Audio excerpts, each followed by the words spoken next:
Oi, pessoal! Então, muito obrigada a todo mundo que me ajudou nessa jornada para poder conseguir atingir os 1000 inscritos. É uma conquista maravilhosa para mim e é algo que eu, sinceramente, nunca pensei que fosse acontecer. Eu pensei que o canal nem ia chegar a 500 inscritos e olha onde a gente já tá, né?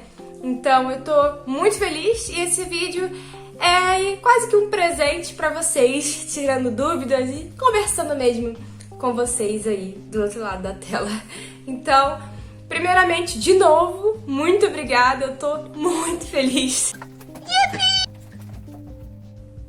E vamos ao vídeo.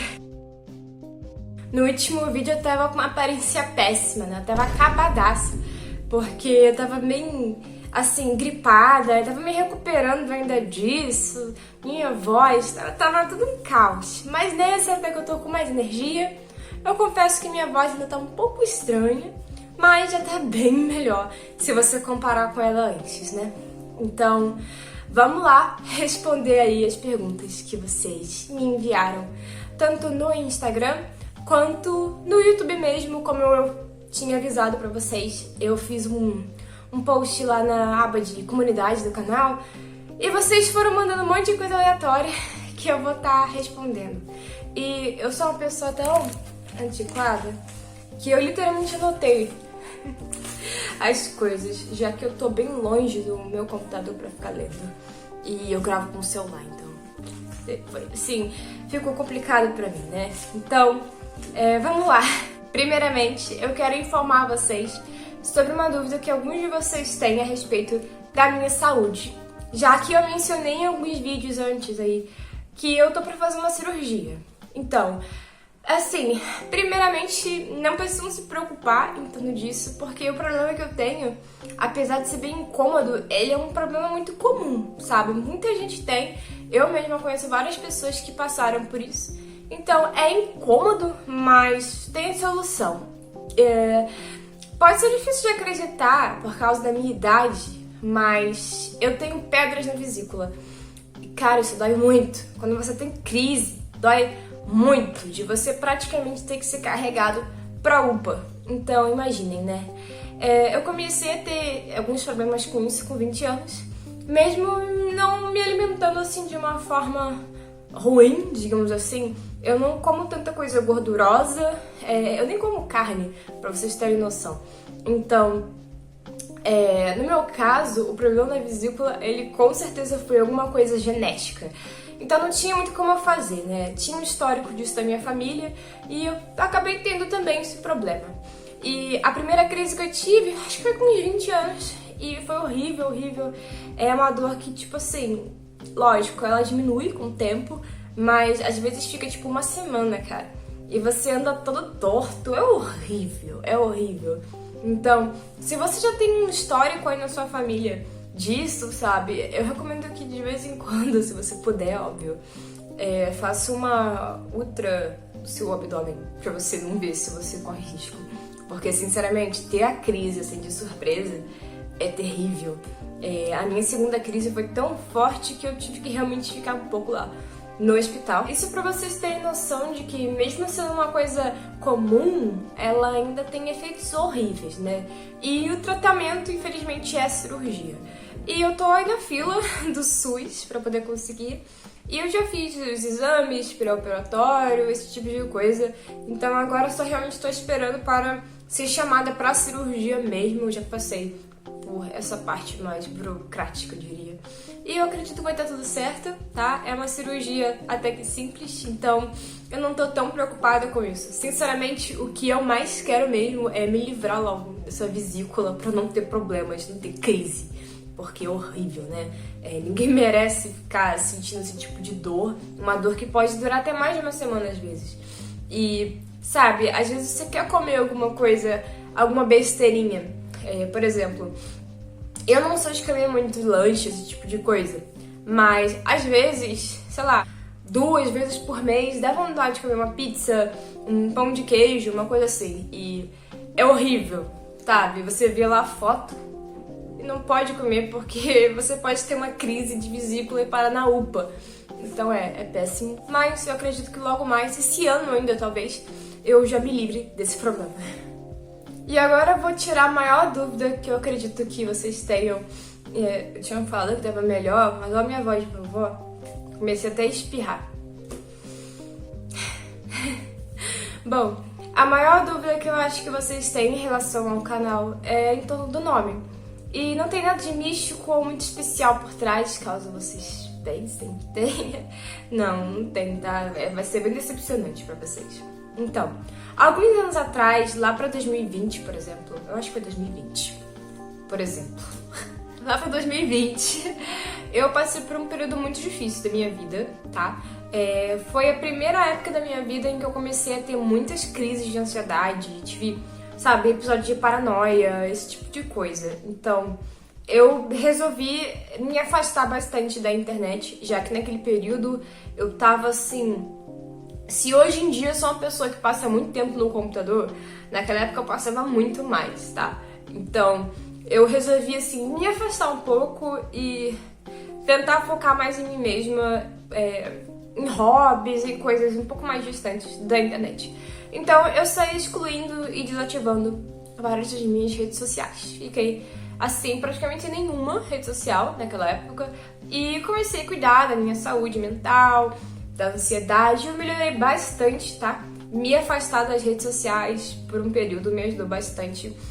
Me deu mais sensação de controle.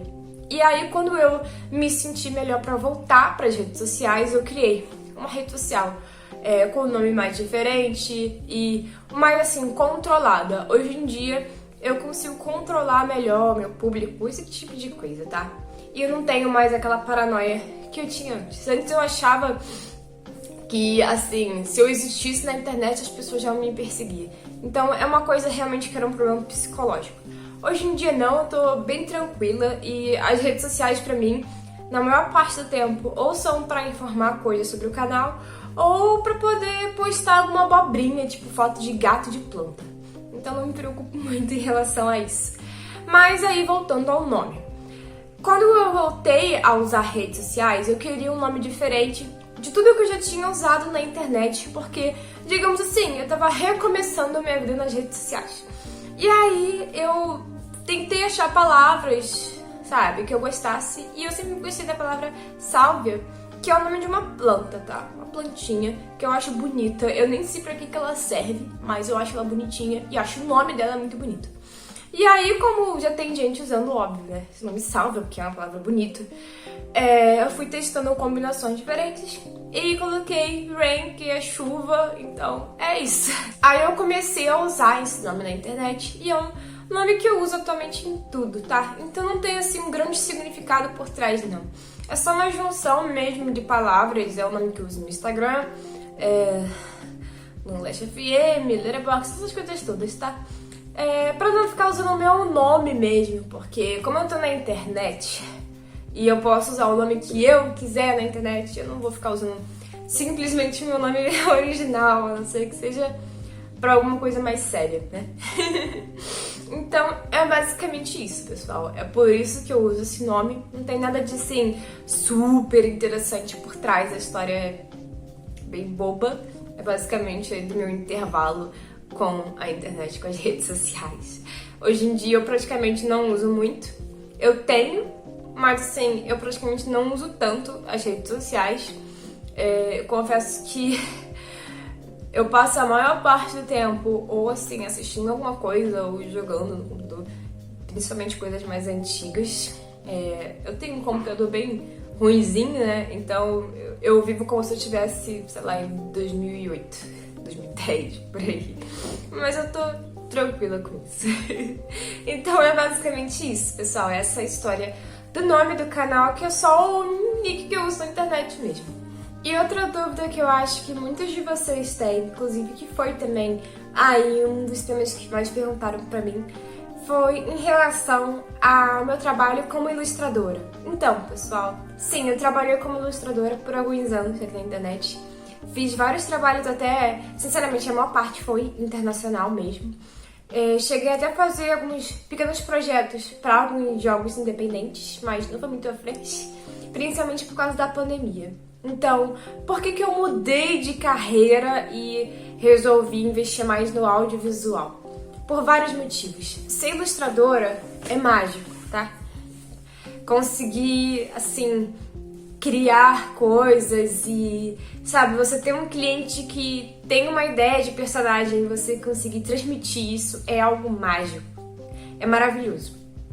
Porém, assim, eu diria que a indústria em geral, pros artistas, ela é um inferno mesmo. Então, eu não diria nem que ser artista em si é difícil, mas você é extremamente desvalorizado. Principalmente depois que a internet mudou muito, tá? Eu comecei a trabalhar com isso lá antes de 2020. Então, eu digo, pós 2020 a internet ela mudou assim drasticamente. Tudo mudou, a comunicação mudou, a condição financeira das pessoas e por aí vai. Tudo mudou pra mim em relação aos trabalhos que eu fazia na internet e eu tive que me adaptar a outras coisas.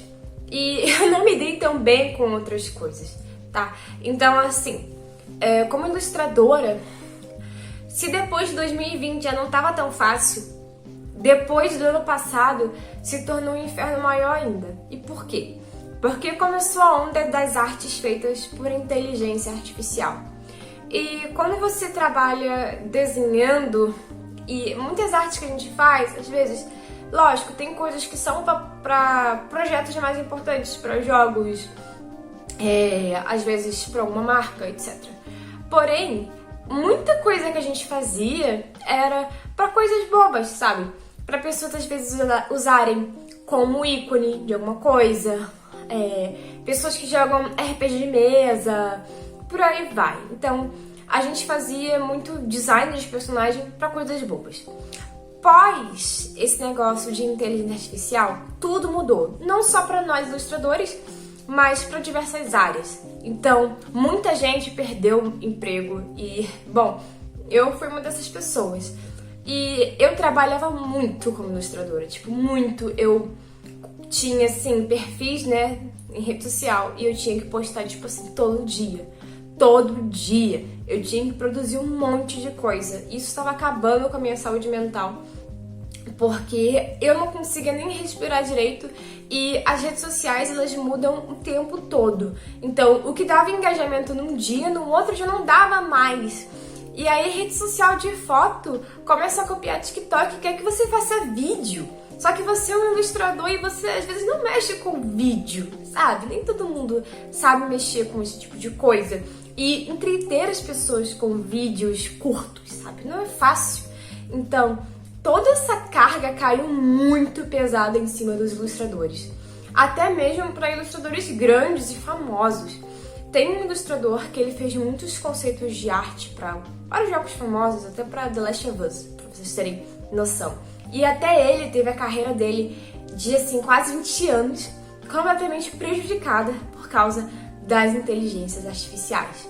Então, isso chegou e abalou muito a vida de várias pessoas, de artistas, de tradutores e por aí vai. Então, a vida pós-inteligências artificiais, digamos assim, mais acessíveis, ela ficou muito difícil para pessoas que trabalham com essas coisas, tá? Para várias áreas, né? Mas eu tô dizendo a minha experiência. Então, as inteligências artificiais, elas dão uma ideia de que as coisas estão mais fáceis. Mas a verdade é que para os seres humanos ficou mais difícil. Tudo ficou mais difícil. E se você tinha que trabalhar de um jeito, você passa a ter que trabalhar, tipo assim, 5 vezes mais para poder competir com um computador que pode simplesmente pegar uma arte sua e começar a replicar ou tentar criar coisas novas com o seu trabalho, que às vezes levou anos para você desenvolver. Então, todo esse tipo de coisa me desanimou muito. Muito mesmo. Principalmente porque eu sabia que eu tava tendo que criar coisas novas todo dia e que alguém podia pegar e jogar num negócio aí qualquer de inteligência artificial e só criar coisas usando o meu trabalho. E eles às vezes ganham dinheiro com isso e eu não.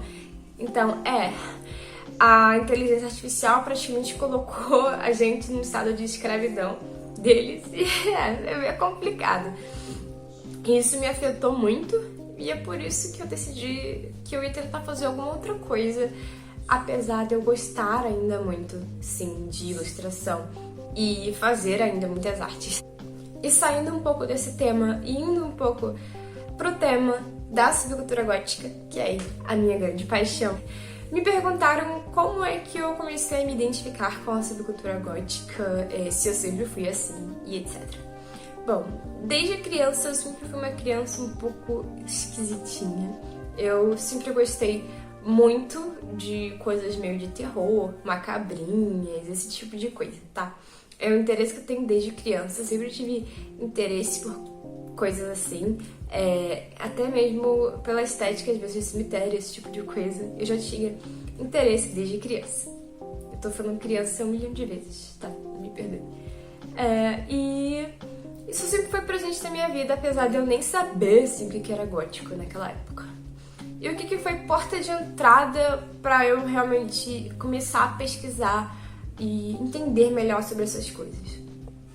Eu fui uma criança que era obcecada por filmes, tá? Na época eu nem tinha ainda DVD, ainda usava fita, porque se você provavelmente foi um brasileiro um pouquinho mais pobre naquela época, nos anos 2000, você ainda tinha fitas, então eu já sabia mexer com isso antes de ter 10 anos. E eu assisti vários filmes ali. E o que me influenciou a querer entender e pesquisar melhor sobre esses temas, sobre subculturas em geral, foi o contato com boa parte do cinema dos anos 80, porque eu via aquelas pessoas e eu ficava, o que será assim que elas acreditam? O que será que tem por trás daquilo? E eu gostava das músicas que tocavam e ia atrás de pesquisar e tentar entender ali sobre o que era aquela coisa toda, tá? Então foi basicamente assim. É lógico que eu demorei um tempo pra diferenciar, por exemplo, góticos de punk, esse tipo de coisa quando eu era criança. Mas eu sempre tive esse interesse em querer conhecer e entender melhor por que essas pessoas tinham aquela estética ou ouviam aquele tipo de música. Então, foi muito nesse sentido de curiosidade.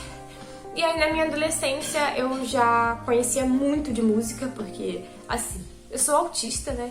Então, um autista, quando ele tem um interesse, ele não vai ouvir um negocinho só, ele vai ouvir a discografia inteira, ele vai pesquisar tudo, porque é, tipo assim, um hiperfoco, né?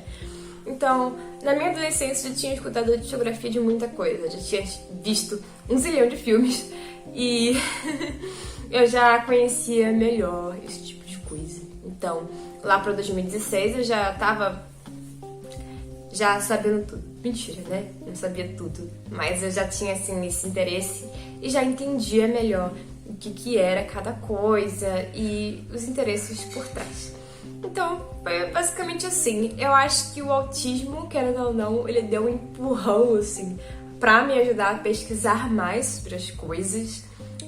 Se eu tinha interesse sobre elas, eu acho que o autismo deu um empurrão pra eu pesquisar mais ainda e saber mais ainda sobre elas.